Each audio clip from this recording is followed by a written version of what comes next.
Hi. So ప్రధానమంత్రి గారి అధ్యక్షతన 8వ వేతన సంఘానికి నిన్న ఆమోదం తెలపడం జరిగిందండి. సో అందరూ కూడా ఏంటి ఈ పే కమిషన్ అని చెప్పి అనుకుంటా ఉంటారు కదా. సో ఈ పే కమిషన్ అన్నది ఫస్ట్ పే కమిషన్ 1946 లో శ్రీ శ్రీనివాస వరదాచారి గారి ఆధ్వర్యంలో ఏర్పాటు చేయడం జరిగిందనమాట.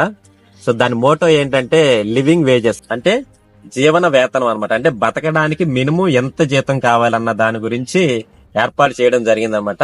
సో ఈ లివింగ్ వేజెస్ ఎక్కడి నుంచి వచ్చినాయి అంటే 1912 లో ఏర్పాటు చేసినటువంటి ఈజ్లింగ్టన్ అనే ఒక కమిషన్ ఆధారంగా ఈ లివింగ్ వేజెస్ ని తీసుకురావడం జరిగింది.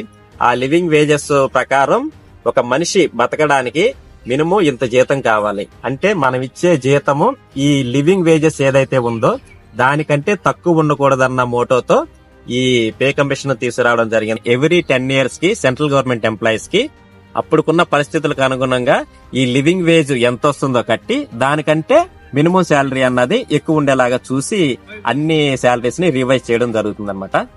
సో జై హింద్, జై భారత్.